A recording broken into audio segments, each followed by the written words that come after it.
warahmatullahi wabarakatuh. Hari ini saya akan menjelaskan tentang materi penamaan dan pendefinisian. Penamaan dan pendefinisian ini adalah dua buah proses di mana pelambangan suatu konsep untuk mengacu kepada sesuatu referen yang berada di luar bahasa. Yang pertama yang kita bahas yaitu penamaan. Nah, penamaan itu dalam Kamus Besar Bahasa Indonesia atau KBBI berarti proses, cara, perbuatan menamakan. Adapun macam-macam dari penamaan itu sendiri, yang pertama peniruan bunyi. Dalam bahasa Indonesia ada sejumlah kata yang terbentuk sebagai hasil peniruan bunyi. Maksudnya nama-nama benda tersebut dibentuk berdasarkan bunyi dari benda tersebut atau suara yang ditimbulkan oleh benda tersebut. Misalnya seperti binatang sejenis reptil kecil yang melata yang di dinding yaitu cicak. Mengapa dikatakan cicak? Karena dia mengeluarkan bunyi cak cak cak sehingga dinamai dengan nama cicak. Yang kedua yaitu penyebutan bagian. Yang dimaksud dengan penyebutan bagian di sini itu yaitu gaya bahasa yang menyebutkan bagian dari suatu benda atau hal, padahal yang dimaksud adalah keseluruhannya. Misalnya, kata kepala pada kalimat setiap kepala menerima bantuan Rp1.000. Nah, bukanlah dalam arti kepala itu saja, melainkan seluruh orangnya sebagai satu kesatuan. Kemudian yang ketiga, penyebutan sifat khas. Penamaan sesuatu benda itu berdasarkan sifat khasnya yang ada pada benda itu hampir sama dengan sebelumnya. Bedanya itu hanya terjadi pada perkembangan, yaitu berupa ciri makna yang disebut dengan kata sifat itu mendesak kata bendanya karena sifatnya yang amat menonjol itu, sehingga akhirnya kata sifat itulah yang menjadi nama benda tersebut. Contohnya seperti orang yang kulitnya hitam dinamakan sebagai orang hitam, sedangkan orang yang kepalanya botak biasanya dinamakan sebagai si botak. Yang keempat itu ada penemu dan pembuat.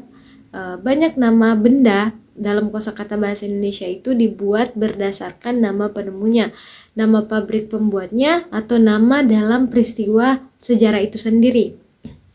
Nama benda yang demikian itu disebut dengan istilah apelativa. Nah, contohnya seperti nama benda yang berasal dari nama orang antara lain Mujahir atau Mujair. Mujahir atau Mujair itu merupakan jenis ikan laut tawar yang mulanya itu ditemukan oleh seseorang yang bernama Mujair di Kediri, Jawa Timur. Yang kelima yaitu tempat asal. Nah, sejumlah nama benda itu dapat ditelusuri berdasarkan dari nama tempat asal benda tersebut. Misalnya, kata magnet itu berasal dari tempat magnesia. Juga kata kenari berasal dari jenis burung dari Pulau Kenari di Afrika dan sebagainya. Yang keenam itu ada bahan. Ada sejumlah benda yang namanya diambil dari nama bahan pokok benda itu sendiri. Misalnya seperti kaca.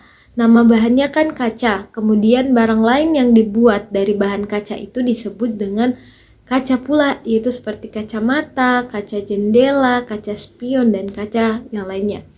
Yang ketujuh ada keserupaan. Artinya kata itu digunakan dalam suatu ujaran yang maknanya dipersamakan atau diperbandingkan dengan makna leksikal dari kata itu. Misalnya, kata kaki pada frase kaki meja itu dan kaki kursi, dan cirinya itu terletak pada bagian bawah.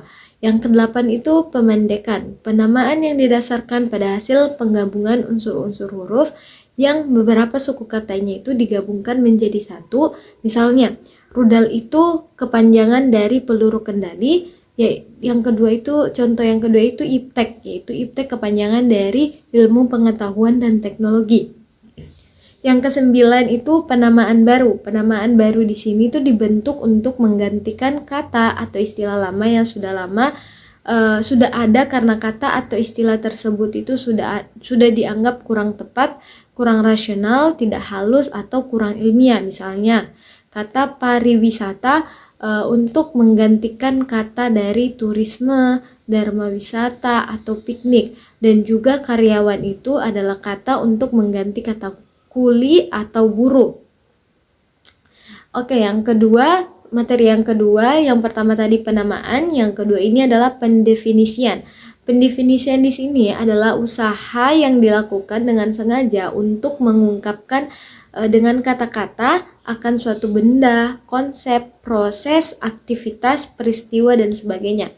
Adapun macam-macam dari pendefinisian itu, yang pertama yaitu pendefinisi sinonimis, yaitu suatu kata yang didefinisikan dengan sebuah kata lain yang merupakan sinonim dari kata tersebut. Contohnya seperti kata ayah yang didefinisikan sebagai kata bapak. Ketidakjelasan definisi ini adalah karena definisi yang diberikan bersifat berputar balik atau circle of means. Yang kedua, pendefinisian yang kedua yaitu definisi normal. Dalam definisi normal ini, konsep atau ide yang akan didefinisikan itu disebutkan terlebih dahulu sebuah ciri umumnya, lalu disebutkan pula sebuah ciri khusus yang menjadi pembeda dengan konsep atau ide lain yang sama ciri umumnya. Misalnya, konsepnya atau idenya adalah bus, kemudian ciri umumnya adalah kendaraan umum. Nah, ciri khususnya adalah dapat memuat banyak penumpang.